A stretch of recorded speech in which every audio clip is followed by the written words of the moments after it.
St. Mary's General Hospital, a renowned institution of medical excellence in an upscale suburban neighborhood, was on the brink of an unforeseen challenge. When Carol Parker, a skilled black nurse, joined the staff, she had no inkling of the deep-rooted biases she would soon face. As tensions rose and conflicts began to surface, a seemingly ordinary patient named Thomas Johnson lay quietly in his hospital bed, watching everything unfold. But Mr. Johnson was far from an ordinary patient. His presence was poised to bring about significant change. What hidden influence did this enigmatic figure possess, and how could one nurse's struggle spark an institutional transformation? Before we delve deeper into the story, let us know where you are tuning in from, and if you find this tale filled with unexpected twists and moments of justice enjoyable, don't forget to subscribe. As Carol Parker took her first steps inside St. Mary's General Hospital, the bright fluorescent lights illuminated the pristine halls, filled with the antiseptic smell of disinfectant and an underlying tension that caused her stomach to knot. Despite her nervousness, Carol straightened her posture and lifted her chin, resolute in her goal to create a positive first impression. Approaching the nurse's station, Carol noticed an abrupt silence enveloping the area. Conversations dwindled into whispers, and the eyes of the staff quickly averted from her gaze, as if they were reluctant to engage. She swallowed hard, stifling the familiar sense of isolation that threatened to engulf her. "Excuse me," Carol said, her voice steady despite her nerves. "I'm Carol Parker, the new nurse. Could you please direct me to the head nurse's office?" A blonde nurse glanced up, her blue eyes widening slightly before a carefully rehearsed smile appeared. "Of course," she replied, her tone polite yet distant. "Down the hall, third door on the right?" Carol nodded her thanks and proceeded down the corridor, acutely aware of the stairs following her every step. The sound of her sensible shoes echoed through the quiet hallway, each footfall feeling like a thunderous clap in the oppressive silence. As she neared the office, a tall, distinguished man in a white coat exited a nearby room. His salt and pepper hair and commanding presence signaled his seniority.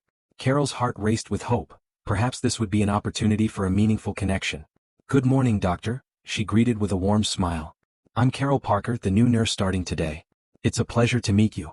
The doctor's cold, steel-gray eyes swept over her, revealing no warmth. "Dr. William Gavs," he replied curtly.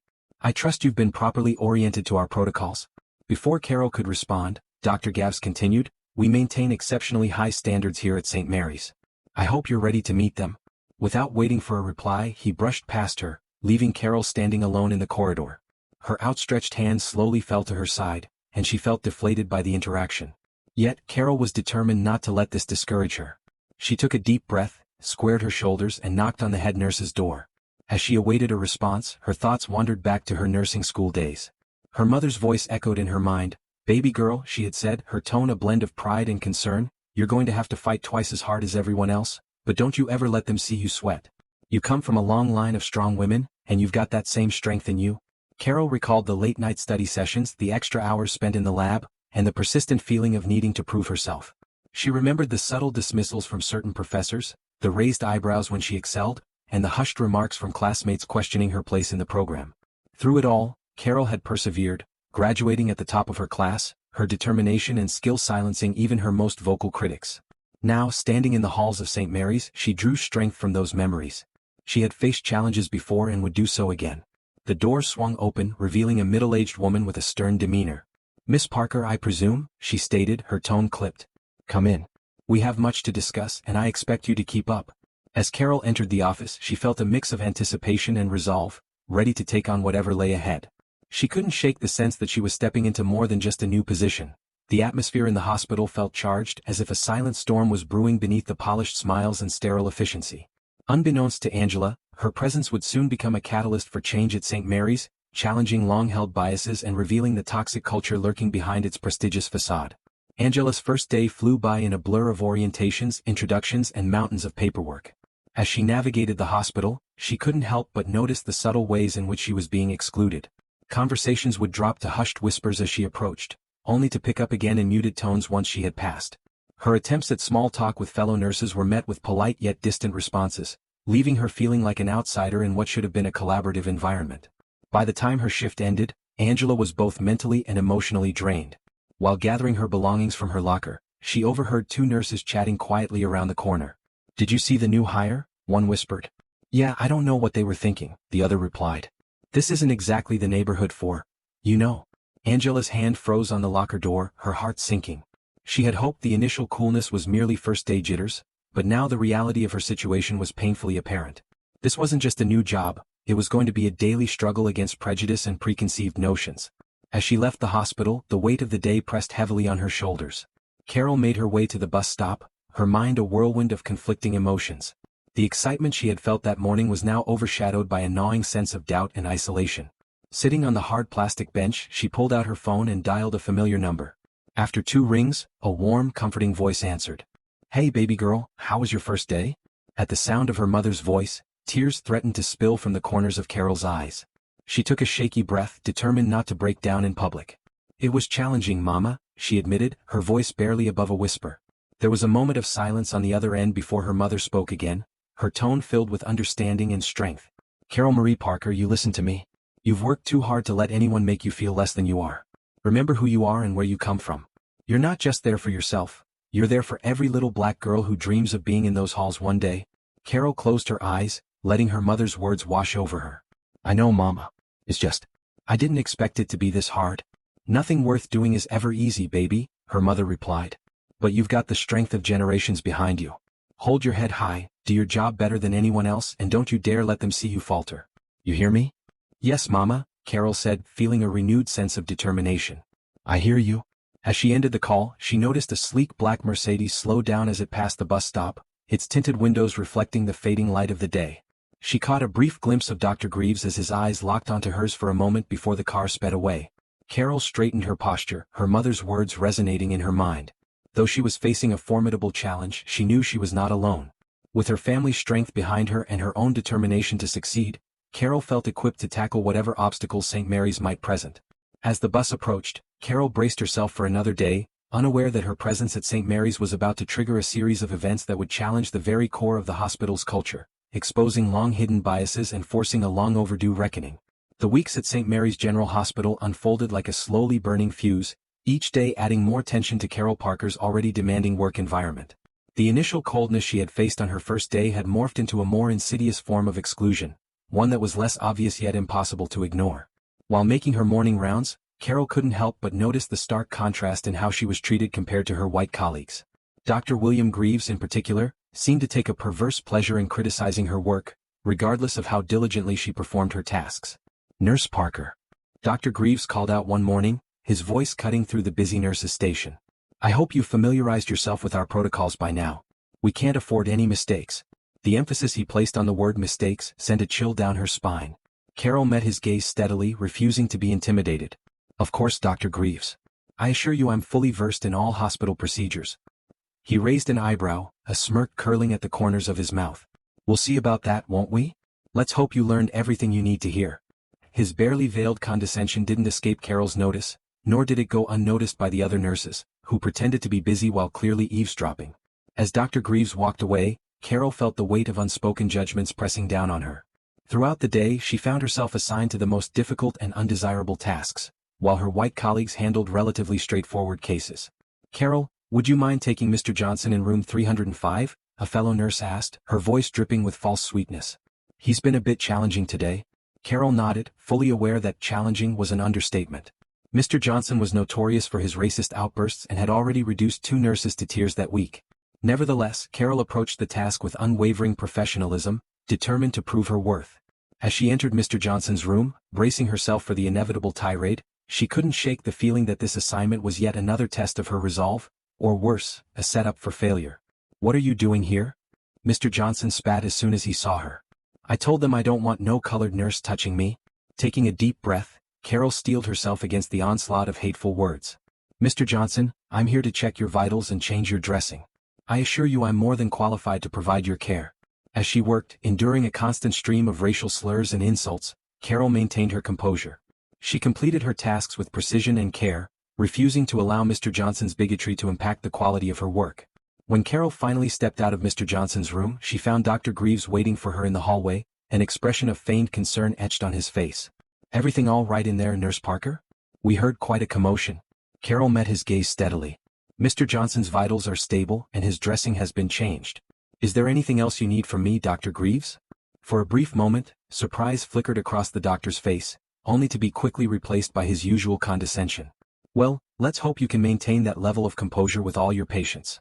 We wouldn't want any complaints now, would we?" As Dr. Greaves walked away, Carol couldn't shake the feeling that she had just been subjected to some sort of test, one that should never have been imposed upon her. The rest of her shift passed in a blur of endless tasks and subtle slights. She found herself constantly double-checking her work, not out of self-doubt but because she was acutely aware that even the smallest mistake would be amplified and used against her. As the day dragged on, Carol noticed how her white colleagues seemed to glide effortlessly through their shifts, chatting and laughing, while she struggled under the burden of her disproportionate workload. The inequality was glaring, yet each time she considered speaking up, her mother's words echoed in her mind, "Don't you dare let them see you falter."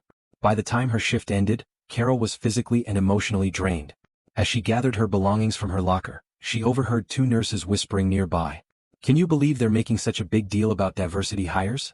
one said, her voice laced with disdain. "It's not like they can keep up with the rest of us anyway." Carol's hand froze on her locker door, her heart racing. She yearned to confront them and defend herself, but she knew that any such confrontation would only reinforce their biases. Instead, she closed her locker quietly and walked out of the hospital, holding her head high despite the weight of the day pressing down on her shoulders. While waiting at the bus stop, the same sleek black Mercedes she had seen before pulled up next to her. The window rolled down to reveal Dr. Greaves behind the wheel. "Nurse Parker," he called out, his voice dripping with insincerity. "Waiting for the bus again? Such a shame. Looks like that's all you can afford on a nurse's salary, isn't it?" Before Carol could respond, Dr. Greaves sped away, leaving her feeling humiliated and furious. His casual cruelty cut deep, reminding her once again of the uphill battle she faced daily at St. Mary's.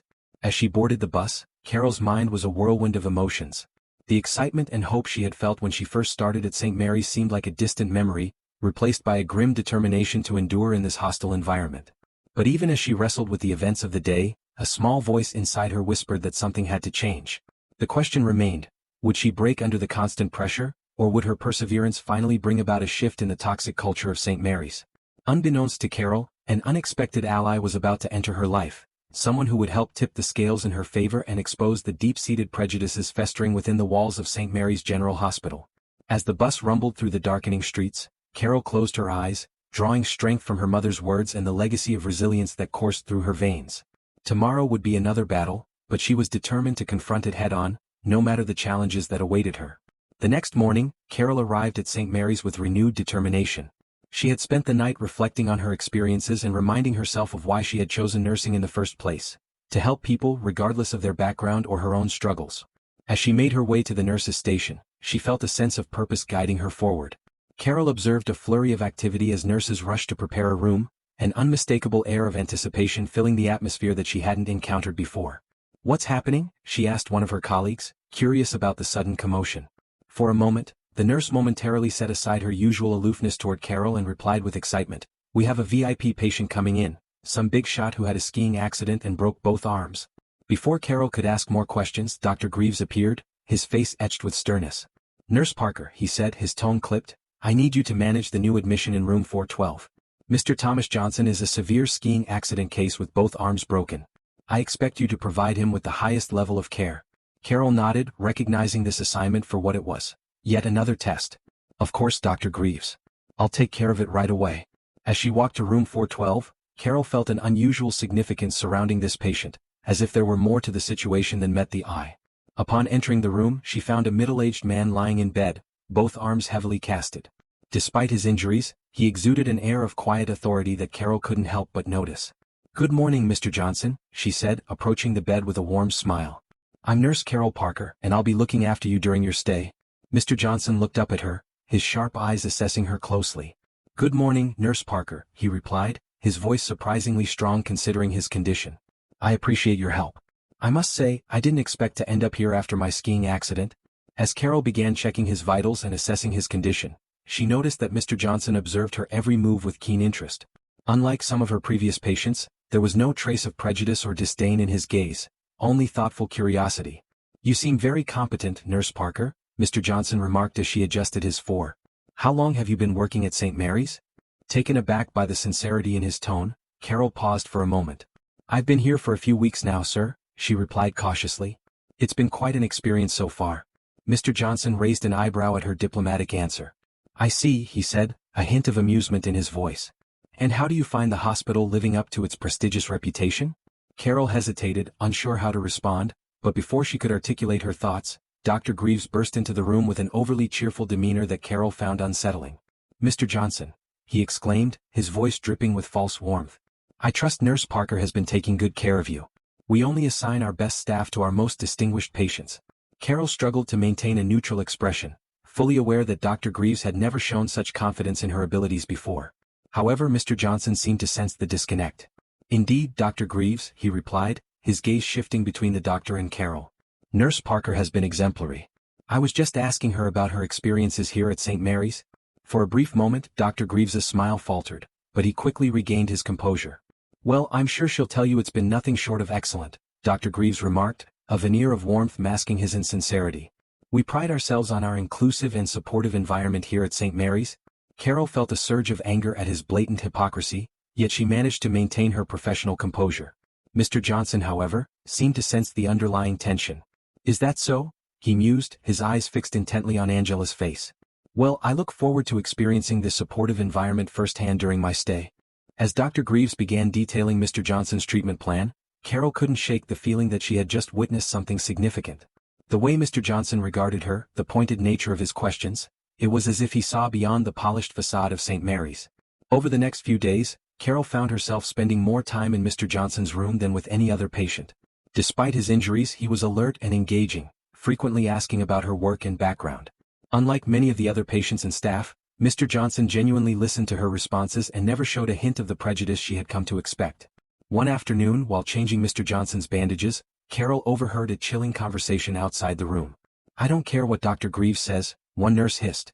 "I don't trust that Parker woman with our VIP patient. Who knows what she might do?" Another voice chimed in, "I know, but we can't say anything. They'll just accuse us of being racist." Angela's hands trembled slightly as she finished her task, the weight of constant suspicion pressing heavily on her. Mr. Johnson, ever observant, noticed her distress. "Is everything all right, Nurse Parker?" he asked gently but with a probing tone. Carol forced a smile. "Of course, Mr. Johnson. Just concentrating on getting these bandages right." Mr. Johnson was silent for a moment, his eyes studying her face.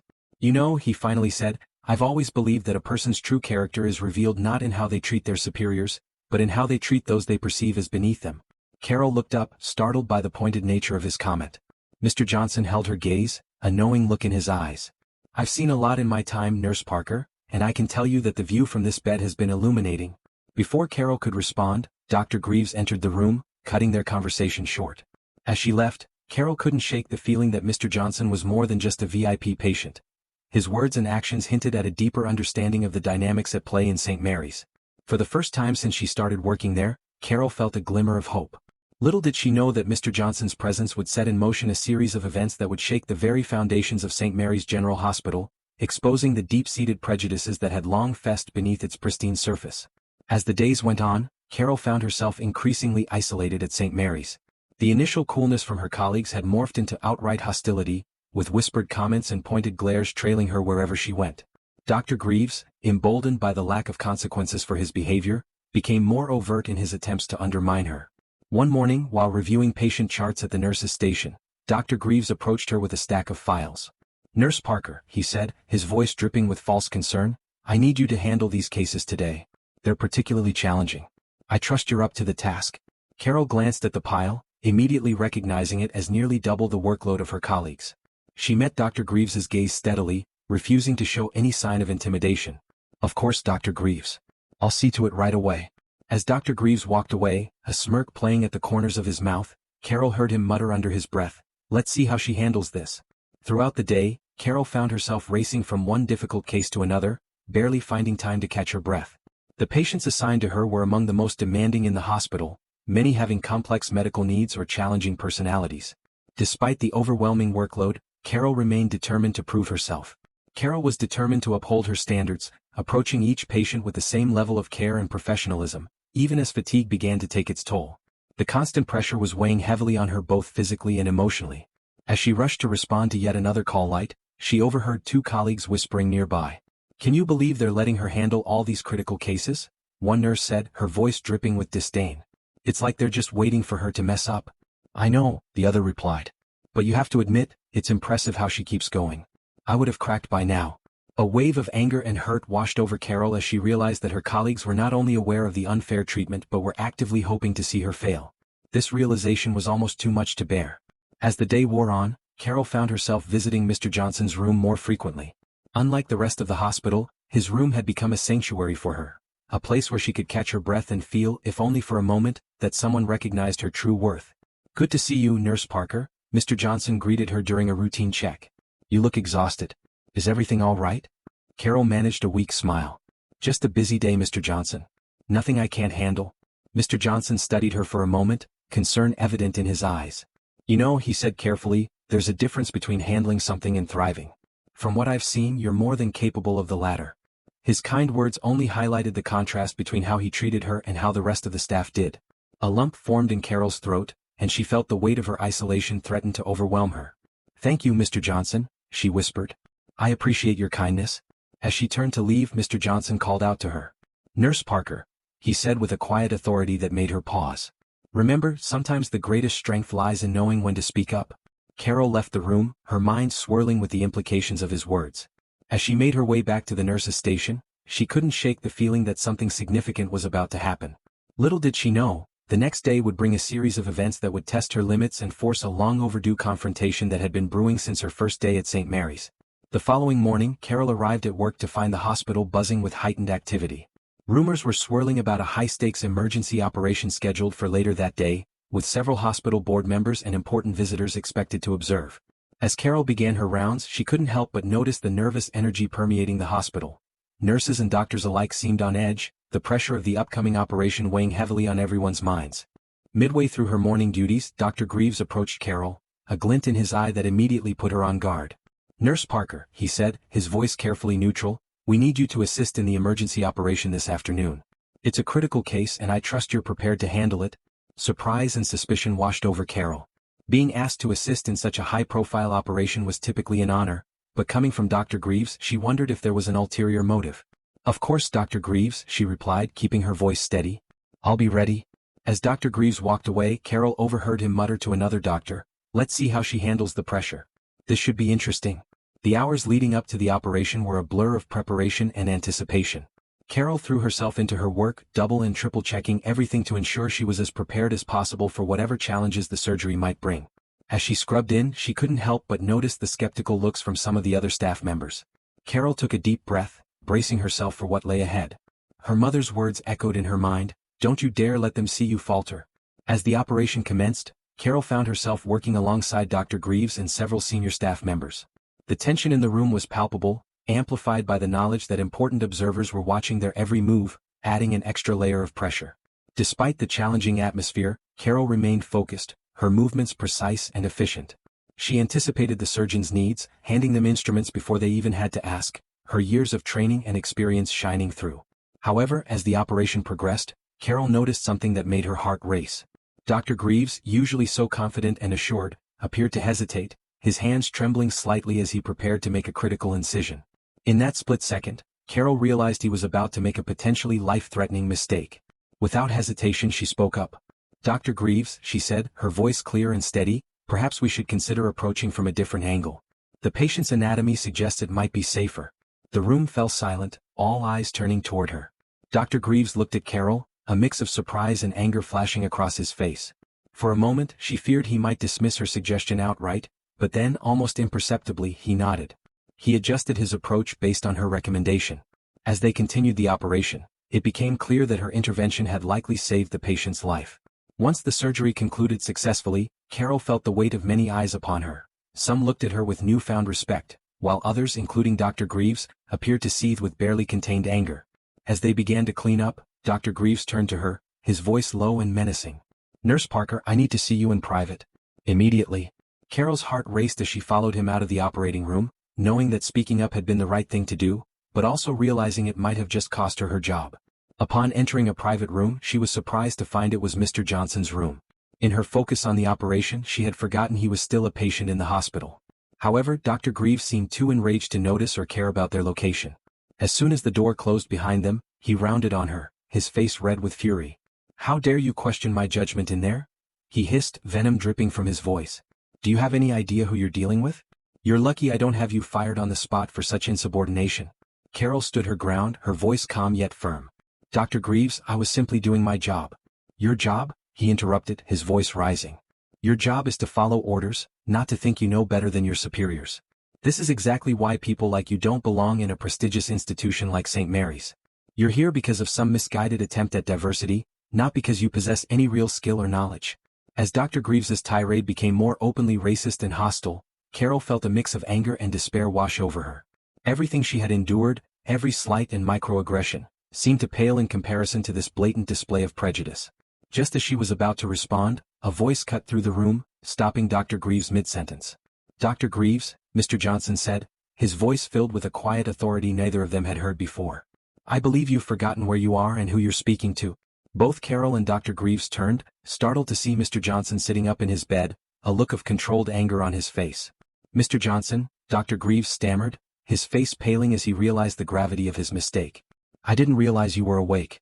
I apologize for disturbing you." "Oh, I'm very much awake, Dr. Greaves," Mr. Johnson replied, his eyes narrowing.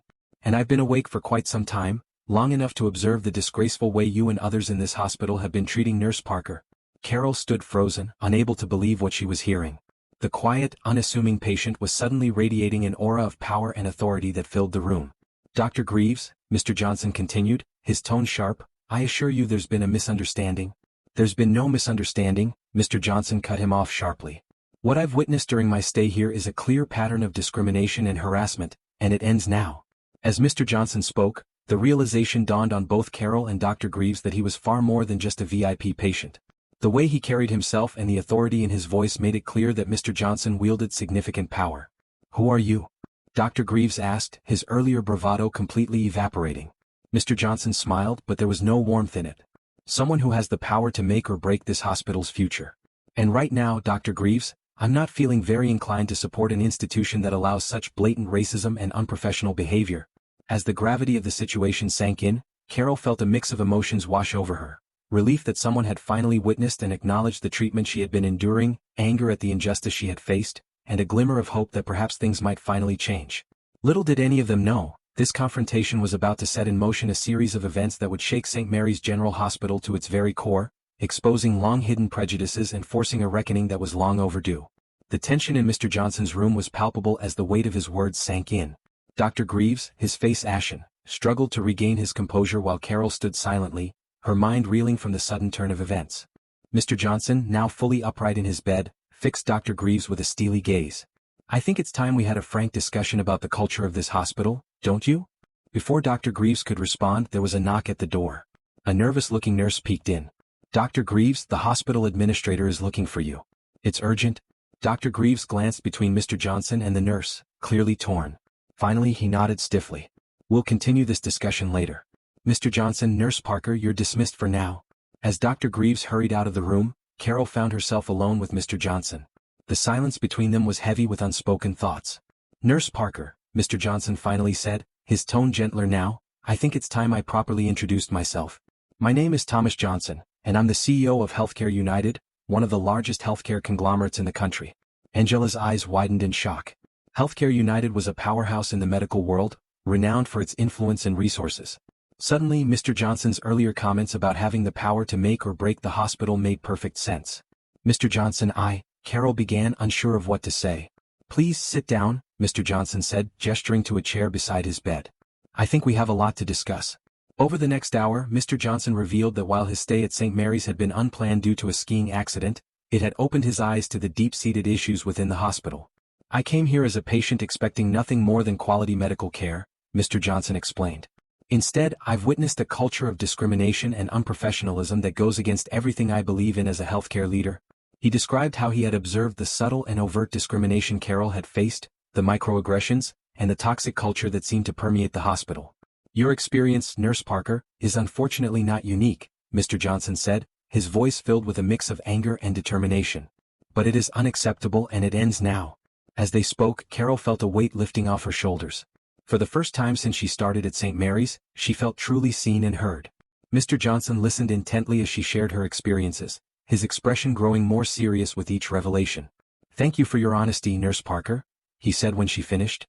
"Your resilience in the face of such adversity is commendable, but it's time for systemic change, not just individual perseverance." Just then there was another knock at the door, and the hospital administrator entered the room looking flustered. "Mr. Johnson," she said, her voice trembling slightly, I understand there's been some concern about our hospital's practices. I assure you we take these matters very seriously. Mr. Johnson raised an eyebrow. Do you? Because from what I've observed, the only thing taken seriously here is maintaining an outdated and discriminatory status quo. The administrator paled, clearly unprepared for such direct criticism. I'm not sure I understand. Initiatives are not enough, Mr. Johnson interrupted. What you need is a complete overhaul of your hospital's culture, and it starts at the top. Over the next few hours, Mr. Johnson outlined his demands for change.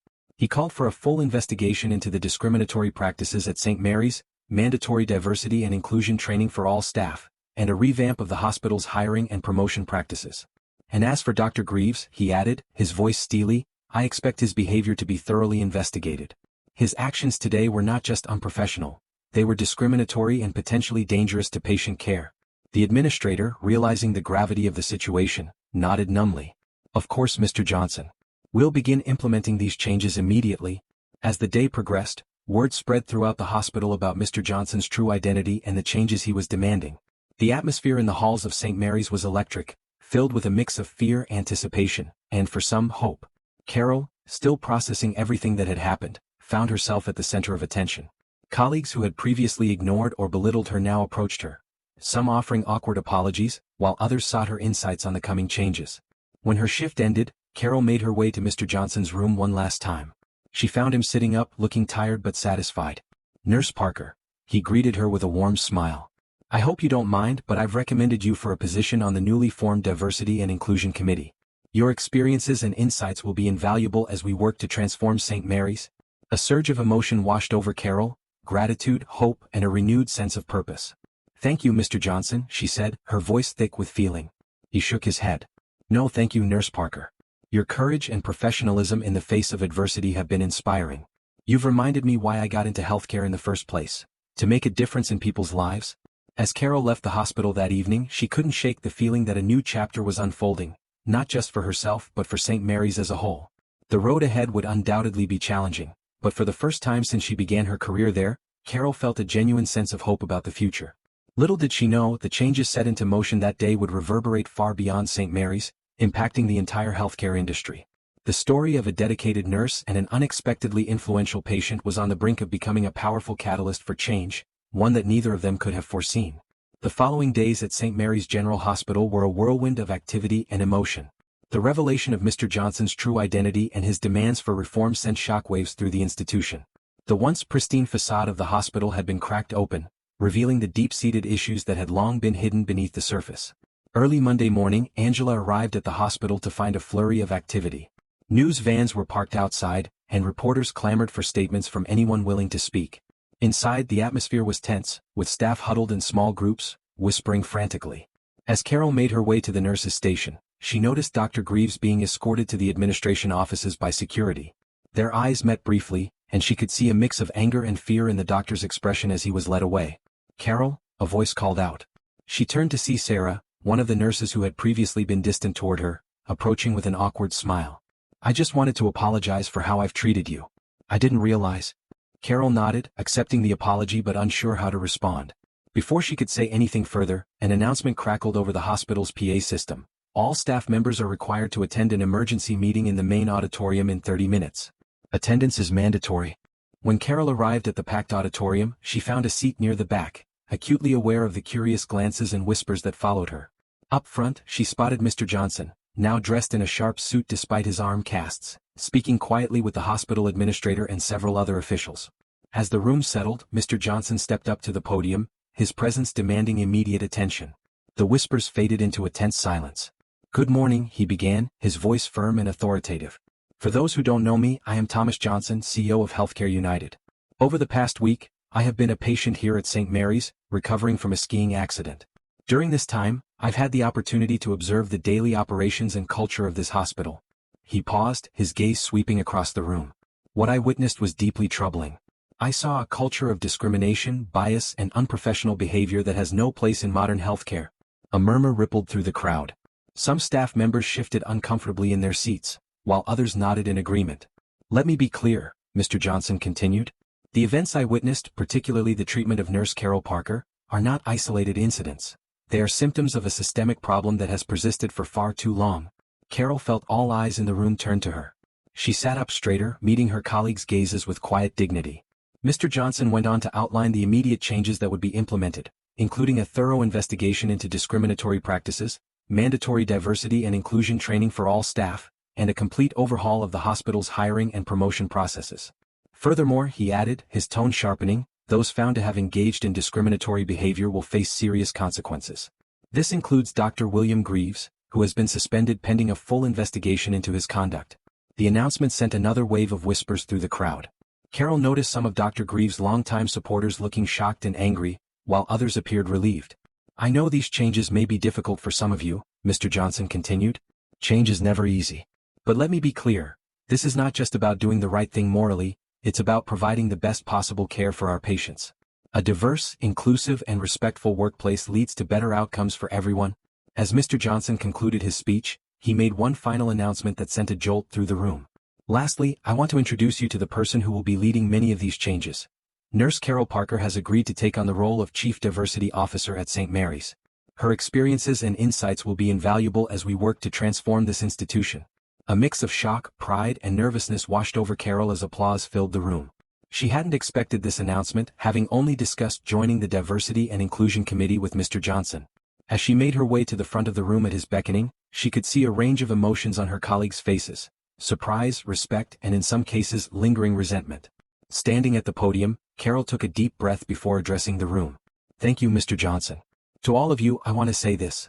I stand before you not as an adversary, but as a colleague who believes in the potential of St. Mary's and everyone in this room. The road ahead won't be easy, but I'm committed to working with all of you to create a hospital where every staff member feels valued, and every patient receives the best possible care, regardless of their background. As Carol spoke, she could see the impact of her words. Some staff members nodded in agreement, while others looked thoughtful. Even those who had been openly hostile to her in the past seemed to be listening intently. After the meeting, Carol found herself surrounded by colleagues offering congratulations, apologies, and in some cases tentative olive branches. The atmosphere in the hospital had shifted dramatically. While there was still tension and uncertainty, there was also a palpable sense of hope and possibility. As the day wore on, Carol worked alongside Mr. Johnson and the hospital administration to begin implementing the promised changes. It was exhausting but exhilarating work. For the first time since she started at St. Mary's, Carol felt she was truly making a difference. That evening, as Carol prepared to leave the hospital, she found Mr. Johnson waiting for her near the exit. "Nurse Parker," he said with a warm smile, or should I say Chief Diversity Officer Parker? "How are you holding up?" Carol let out a tired laugh. "It's been quite a day, Mr. Johnson. I'm still processing everything, to be honest." Mr. Johnson nodded understandingly. "I know it's a lot to take in, but I want you to know that I have full confidence in your ability to lead these changes. Your resilience and integrity in the face of adversity are exactly what St. Mary's needs right now." As they walked out of the hospital together, Mr. Johnson turned to Carol with a serious expression. "You should know that what's happening here at St. Mary's is just the beginning. I plan to implement similar changes across all of Healthcare United's facilities." "Your story?" Carol felt the weight of her new responsibilities settle on her shoulders, but instead of feeling overwhelmed, she felt a sense of empowerment. "I'm ready for the challenge, Mr. Johnson. Together we can create meaningful, lasting change." As they parted ways, she reflected on the incredible transformation that had taken place in just a few short days. From feeling isolated and on the verge of giving up, she now stood at the forefront of a movement that could revolutionize not just St. Mary's but the entire healthcare industry. The road ahead would be challenging, filled with obstacles and resistance from those opposed to change. However, as Carol looked back at the hospital, a surge of determination coursed through her. This was no longer just a job, it was a calling. A chance to ensure that no healthcare professional would have to endure what she had experienced. With renewed purpose, she set off into the evening, ready to face whatever challenges tomorrow might bring. The transformation at St. Mary's had begun, marking a new chapter in the fight for equality and inclusion in healthcare. In the months following Mr. Johnson's revelation, St. Mary's General Hospital underwent a remarkable transformation under Angela's leadership as Chief Diversity Officer, bolstered by Mr. Johnson's continued support. The toxic culture that once permeated the hospital began to shift toward one of inclusivity and respect. The mandatory diversity and inclusion training, initially met with resistance, gradually opened eyes and changed hearts. Following a thorough investigation, Dr. Greaves was dismissed from his position, sending a clear message that discriminatory behavior would no longer be tolerated. As the changes at St. Mary's gained traction, Carol found herself in demand as a speaker at medical conferences and diversity seminars. A year after the pivotal day of Mr. Johnson's intervention, She stood before a packed auditorium at a national healthcare conference. "A year ago," Carol began, "I was a nurse on the verge of giving up. Today I stand before you as living proof that change is possible, that one voice can make a difference." She recounted St. Mary's journey of transformation, not shying away from the challenges they had faced but also celebrating the victories. The lives touched, the minds changed, and the culture shifted. After the conference, Mr. Johnson, now fully recovered from his injuries, approached Carol with a warm smile. "Carol," he greeted her, "you've come a long way from the nurse I met a year ago." They discussed the progress at St. Mary's and its ripple effects across the healthcare industry. Mr. Johnson shared that several other hospitals in the Healthcare United network had begun implementing similar programs. "You know, Carol," he said, "when I checked into St. Mary's after my skiing accident, I never could have imagined the journey it would set in motion. You've not only transformed St. Mary's but reignited my own passion for this work." As Carol prepared to return to St. Mary's, she reflected on her incredible journey from an isolated, frustrated nurse to a leader and changemaker. She had come so far. The work was far from over, but she felt a sense of hope and determination stronger than ever.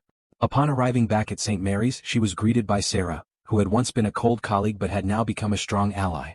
The hospital buzzed with new energy, as staff members collaborated and communicated in ways they had never done before.